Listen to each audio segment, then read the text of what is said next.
Hello class 7th. In continuation with chapter 5 acid base and salts, today we are going to discuss about neutralization reaction. Neutralization reaction as the name suggests किसी भी चीज़ को neutralise करना, किसी के भी effect को neutralise करना means कि if we react acid with base and तो इनका जो प्रोडक्ट होता है दैट इज़ अ सॉल्ट. ठीक है, और सॉल्ट जो होता है वो ना एसिड होता है ना बेस होता है, न्यूट्रल सब्सटेंस होता है इस रिएक्शन में जो बनता है.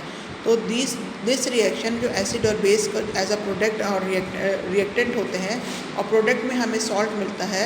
ठीक है, तो वो चीज़ जो होती है that is known as neutralization reaction.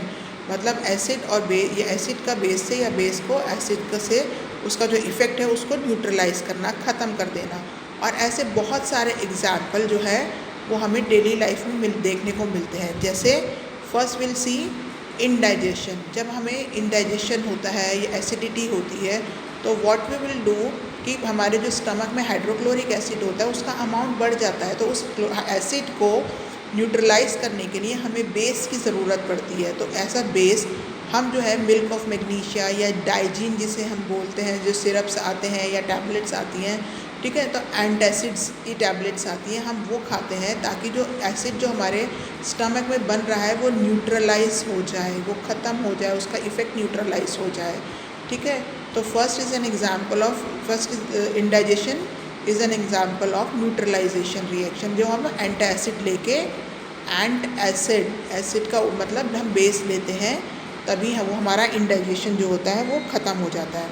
Then come soil treatments. जब प्लांट ग्रो करते हैं नेचुरल सॉइल में तो they do not grow well अगर सॉइल ज़्यादा एसिडिक हो या बेसिक हो.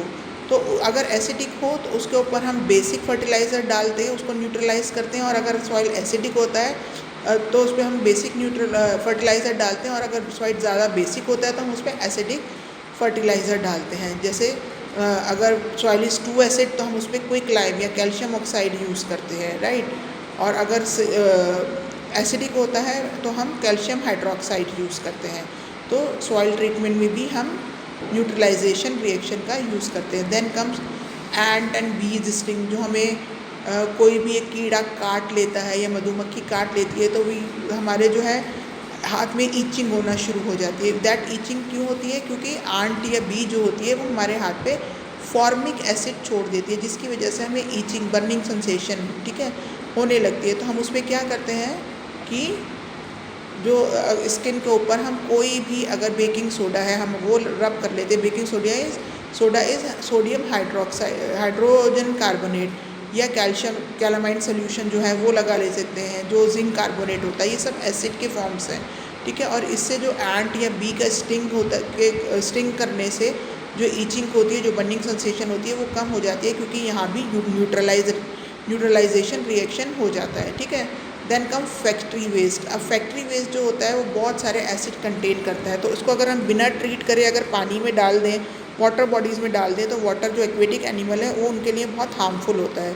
तो इस वेस्ट को डिस्पोज ऑफ करने से पहले हम क्या करते हैं, इसको ट्रीट करते हैं. ठीक है, इसको बेस से ट्रीट करते हैं ताकि इसका जो एसिडिक इफेक्ट है वो न्यूट्रलाइज हो जाए और जो हमारे जो एक्वेटिक एनिमल्स हैं उनको ज़्यादा हार्मफुल ना हो, उनके लिए हार्मफुल ना हो ये वेस्ट. ठीक है, तो in this way we also use neutralization reaction, right. With this we end our chapter. Thank you very much.